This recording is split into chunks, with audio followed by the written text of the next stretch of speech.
Assalomu alaykum. Bugun jismoniy faollik va ruhiy gigiyenaning salomatlikni saqlashdagi ahamiyati haqida gaplashamiz. Bugungi taqdimotimizda jismoniy faollik va ruhiy gigiyenaning umumiy salomatligimizdagi hal qiluvchi rolini o'rganamiz.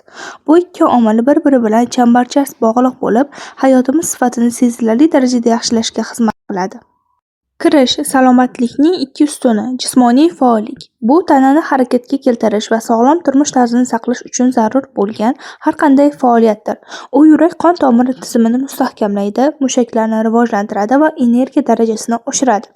Ikkinchisi ruhiy gigiyena. Bu aqliy va hissiy holatni saqlash uchun qilingan barcha amallar majmuidir.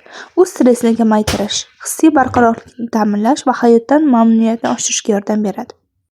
Jismoniy faollik tana uchun foydalari: yurak salomatligi, mushak va suyaklar, immun tizimi, vazn nazorati. Yurak salomatligi yurak-qon tomir kasalliklari xavfini kamaytiradi va qon bosimini normallashtiradi. Mushak va suyaklar zichligini oshiradi va mushak massasini saqlashga yordam beradi. Immun tizimi tana mudofaasini kuchaytirib, infeksiyalarga qarshi kurashish qobiliyatini oshiradi va vazn nazorat metabolizmni tezlashtirib, sog'lom vaznni saqlashga yordam beradi. Ruhiy gigiyena stressni boshqarish va hissiy barqarorlik. Mindfulness va meditatsiya mavjud onga e'tibor qaratish va ichki tinchlikni topishga yordam beradi. Yaxshi uyqu miya faoliyatini tiklaydi va hissiy reaksiyalarni tartibga soladi.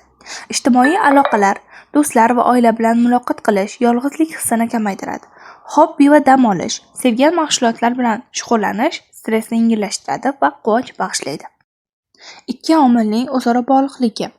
Jismoniy faollik va ruhiy gigiyena bir-birini to'ldiruvchi omillardir.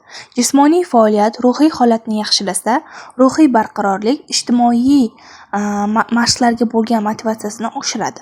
Ular birgalikda umumiy salomatlikni ta'minlaydi. Demak, amaliy maslahatlar: hayotga tatbiq qilish.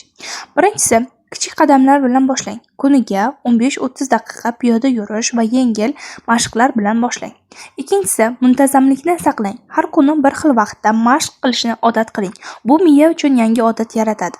Uchinchisi, dam olishni unutmang. Yetarli uyqu va dam olish ruhiy gigiyenaning muhim qismidir. Meditatsiya yoki sevimli mashg'ulotlarga vaqt ajrating. To'rtinchisi, ratsioningizga e'tibor bering. Sog'lom ovqatlanish ham jismoniy, ham ruhiy salomatlik uchun muhimdir. Muvaffaqiyatli hikoyalar va misollar. Ko'plab odamlar jismoniy faollik va ruhiy gigiyenani o'z hayot tarziga kiritib, katta o'zgarishlarga erishganlar.